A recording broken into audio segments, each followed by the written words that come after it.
Hi, and welcome back to Real Build's truck project. So as you can see, our F-150, we've been through all the steps, we've done the interior, now we're into the body. And we've already jumped ahead a little bit. As you can see, the truck's cleaned and polished as it was the last time you saw it. But what we've done is, we've gone around and using a custom mix touch-up paint, both red and the white, we've caught all the marks in the areas that we're not going to paint. Now, we had planned on doing some major painting on the unit. That's had to change. We'll show you why in a second. But as you can see, just doing the touch-up paint, we haven't repolished it, we haven't done anything else, it's made a huge difference in the way the truck looks. Now, we did run into some problems. The rust repair we needed on the box side was more extensive than we planned. So we're going to take a quick break so we can move the camera, and we'll show you what the other side looks like. Now, before we move to the other side of the truck and getting ahead of ourselves, the touch-up paint that we just showed you is a custom mix by Body Supply Companies. We got both the red and the white. And it was applied using a fine modeler's brush into all the damaged areas. Wherever there was a scratch or a nick, and we weren't planning on painting it because the rest of the body was in good shape in the area, we've filled. And you can see how good it looks. Now, that said, when you get a little closer,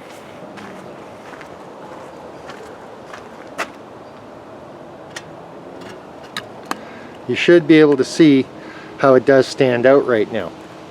Okay, we expect that when we color sand it and then polish it again, that's going to really camouflage it in, and it's going to look good up close as well.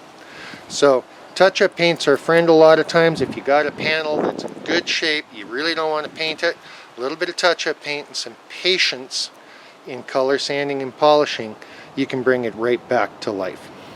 So with that covered, and got to apologize, as you can see, this is a working truck. I drive it every day. I use it for hauling things around the house. Right now it's getting filled up with garbage for the summer cleanup, so we're going to have to work around that. Now we'll move to the other side and take a look at the work we had to subcontract.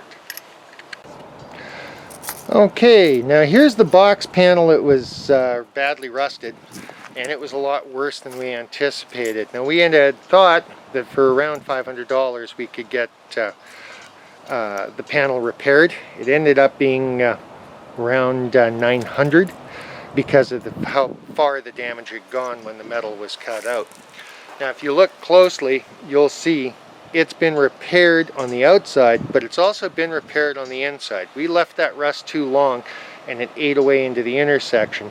But that's now all been repaired in metal and done correctly.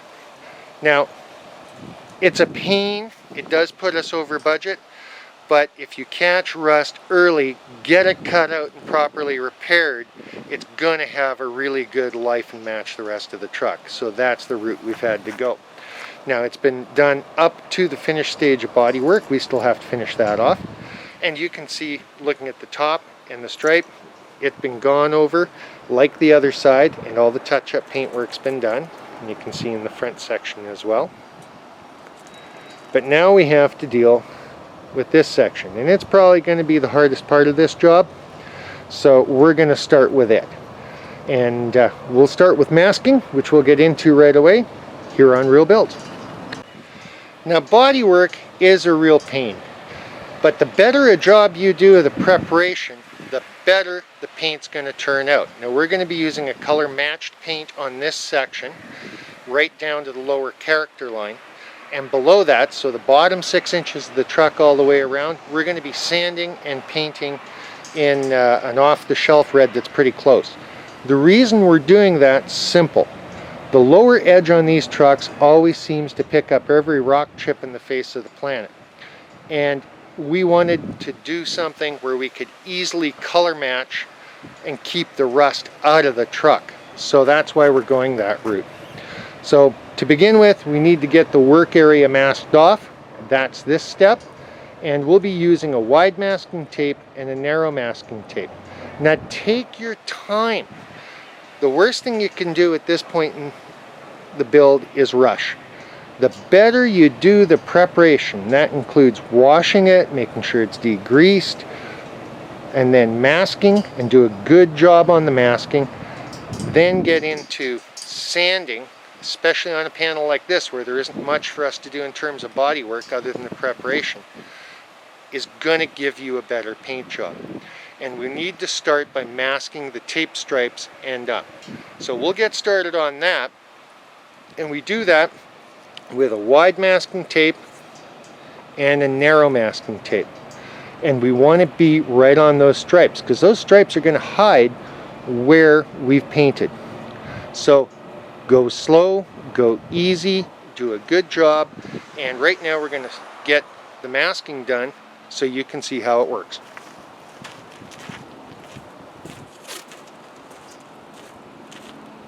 We're going to start on this edge.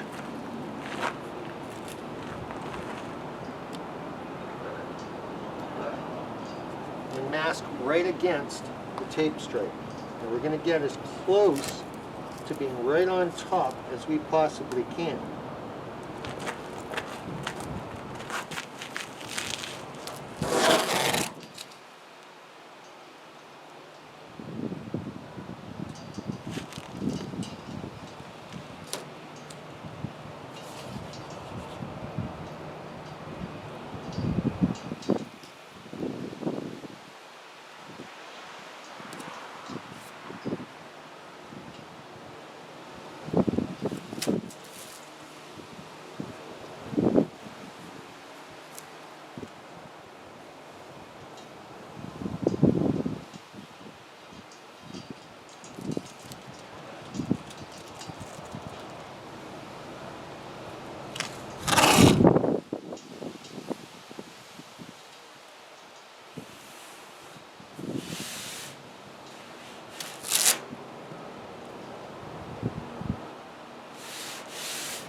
Okay, that's a good example of getting the first stripe down. And it's always the most critical because above that you can overlap, you can do other stuff. But getting the first one down and getting it done right is really critical, and making sure it's tight to the surface. So we're going to keep going here on real builds. We'll be masking off the rest of this section as well as the tail light and the rear bumper, and we'll be back to you shortly. Okay, now you can see we've done our basic masking. I still have to get the end of the bumper, but not a big deal. And that's the generic look it's going to get. Now, between the cab and the box, I'll be putting a chunk of cardboard to keep any overspray from going in that direction. Now it's time, we need to get into sanding. And we'll be starting off with 220, going over the whole area, taking a good hard look at it, and then going down from there until we hit 400. So now it's patience time. We're going to find all the flaws, mark them out, and then we'll deal with them. So we're going to start sanding here on Real Builds and be back in a minute. Okay, so we've got our 220 sanding paper. We've got it on a foam sanding block. It's got a little give so it'll fit to the contours. And now we're going to get started. Now you always want to sand in the same direction. In this case, I'm going to be going horizontally. And the whole goal is to not gouge, not create any problems, but we want to find the areas that need a repair and get to them. So now we'll get started. I'll give you a short demo.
Now, we've pretty much finished that section, but you see how we're going left to right, right to left, sanding horizontally.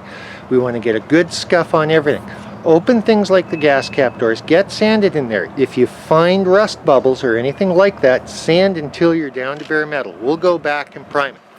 So we're going to continue on. You do the same, and we'll be back when we're done. Okay, now this gives you a good look at the first pass on the panel.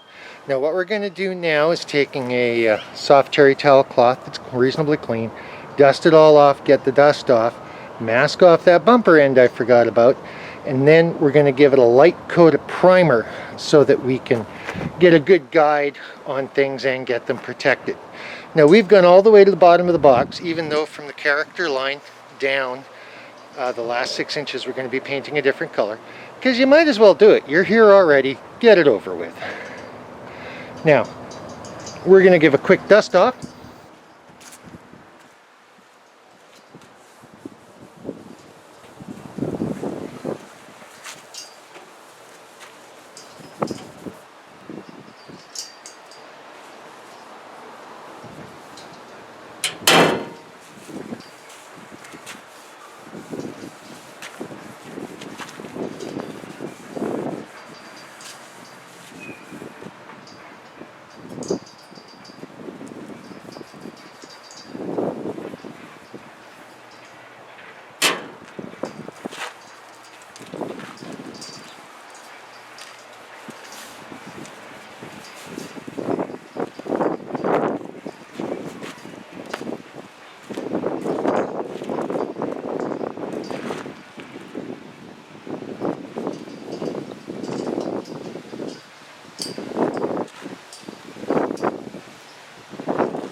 There we go. Now we've got it dusted. You notice I did inside the gas cap doors as well. Now we're going to go back. We're going to give a light spray of red oxide primer anywhere that there's bare metal. Now if there's not bare metal, I'm not going to worry about it, because the base paint, the original paint, is a really good place, a really good primer for the color match we'll be putting on. So I'm going to take a break, get the primer, be right back. Okay, so we're set. We've got the corner of our bumper masked. We've got pretty much everything sorted and ready to go. Somebody swiped my cardboard, so instead we're using a piece of foam for the primer part only. We need the cardboard in there so we can get around the edge, but I'll have to figure out who in the family bored it. Now what we want to do with primer is smooth, light coats. And the reason's simple. If you put on smooth, light coats, it dries faster. And second, you don't get any runs. And any runs you get, you've got to sand out. And I don't know about you, but I'm lazy, so I want to try and do it right the first time.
Now that's the first light quick coat. Now we're going to leave it dry. Now you'll notice I also covered all the black primer the way it came back from the body shop. And the reason for that's real simple. I believe, not everybody agrees with me, that the closer you have to a primer, your primer being the same color as the paint going on, the better color match you'll get. Could be right, could be wrong, but I'm doing it my way. You can do it any way you see fit, but that's how I'm going to do it. So we'll be putting a couple more coats on the same way, slowly but surely, nice, smooth, light coats. And then we'll be back to do another sand with 400. Okay, we're back at Real Builds. As you can see, we've put 3 really light coats of red oxide primer on the box. We've already sanded it with 220, done the primer. Now we're going to get into it with 400. And it's essentially the same thing as we've already done with the 220. We want to sand the whole panel so it's nice and smooth. Any imperfections we find we're going to have to deal with, and we'll deal with those as they go along. We'll show you how. But for the moment, we're going to sand. Once we sand, we'll get back to do another coat of primer, and we'll just keep going.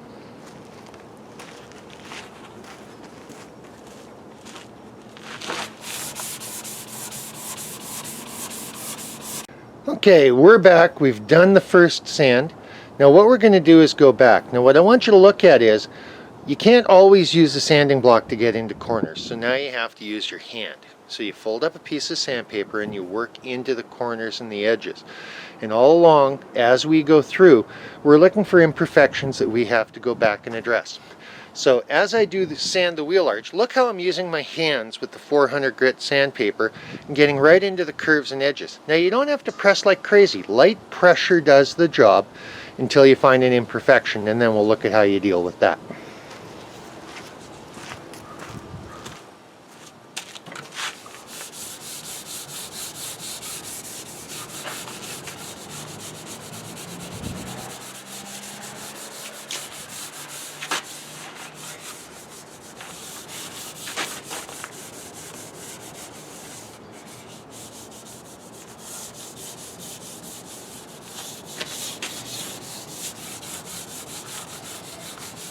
You let your fingers work right into the edge because you want to get every single piece sanded so that you get good paint adhesion.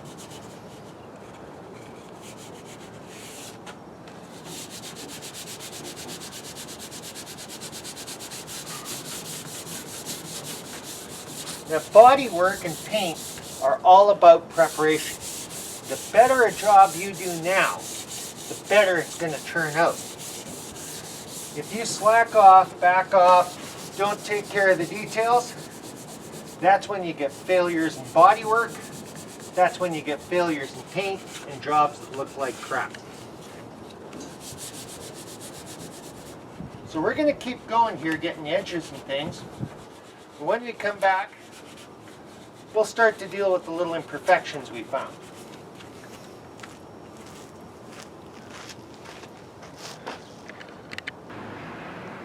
Okay, we're back. Now we're getting a little closer in because I want you to see a few things.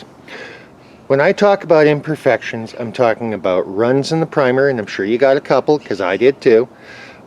Anything you can feel with your fingers. If you run your hand on here and you can feel an imperfection, a bump, a dot, a run, well, if you don't deal with that now and sand it out, clean it up, and get it smooth with your hand, it's going to show up in your paint job.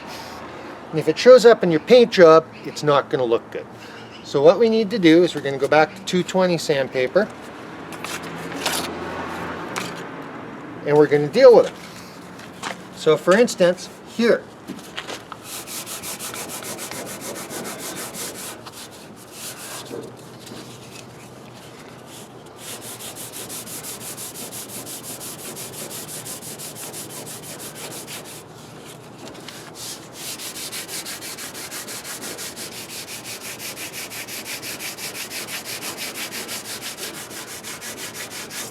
Now, you keep going until you can't feel it. Now, if you go down through the primer, you go down through the paint, doesn't matter, you can always reprime it. But you have to get those imperfections out.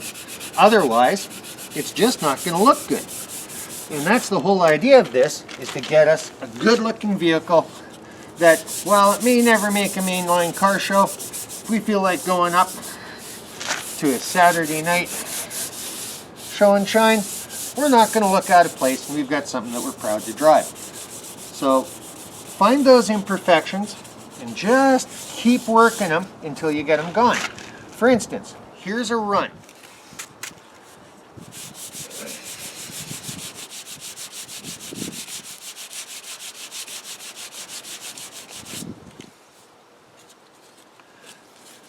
Now we're going to keep working this run until it's gone. If I can't feel it with my fingers, then it's probably not going to be an issue. And we'll just keep going. Now you do the same on your project, but like I said, trust your hands. If you can feel it, it's a problem and you need to go back and deal with it. When you're done, it should all feel super smooth. Your hand shouldn't be able to pick up any little imperfections, and it's going to take a while. When you finish getting rid of the imperfection, go back, sand it again with 400, dust it down and get it clean.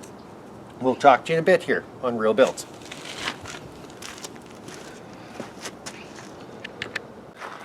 Okay, well, there's only so much weekend, and while we're still waiting for the primer to dry on the box panel, I want to get started on these lower edges.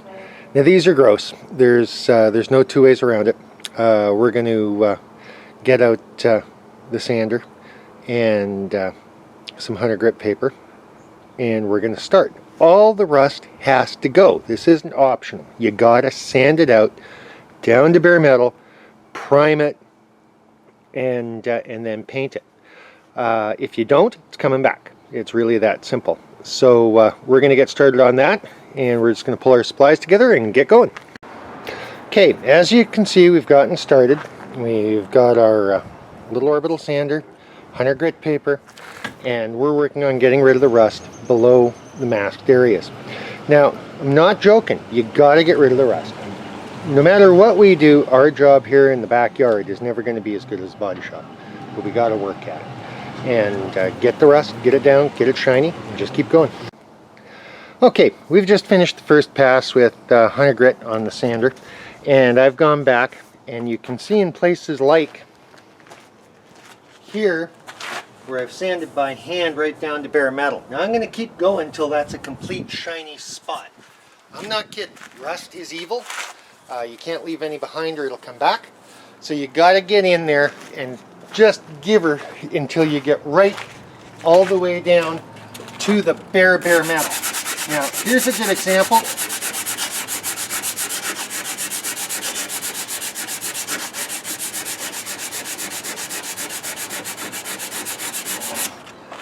Takes some pretty solid force to get her down there. And that's why in a lot of the spots you're going to be doing it by hand. So we're going to keep going. Hope you're learning something along the way. And we'll be back after we get the first guide coat of primer back on. Once we're all done our basic, got it down to bare metal, we're going to shoot some iron oxide primer over it with the sole reason to see if we're going to need to do any body work. Now if we do have to do body work, we'll sand off the primer and we'll do filler or whatever's needed to sort it out. But to start with, we're just going to get it down to the metal, get the rust killed, and then put a coat of primer on it to see where we need to be. So till the primer's done, we'll sign off from Real Builds and let you have at it. You've seen how to do it. You have seen the effort it takes. Get out there, do it yourself. Okay, there we go. We have our first real light coat of primer on. It actually doesn't look too bad when you get up close and stick your face in it. We might get away lucky here. Maybe not. We'll know after a few hours when we can sand it. We'll be able to tell. But so far so good. And it looks just a ton better just with that rust killed off. So until the primer is dry and we give it the first sand, we're going to break off and let Mother Nature do her thing. Talk to you soon. Real Builds.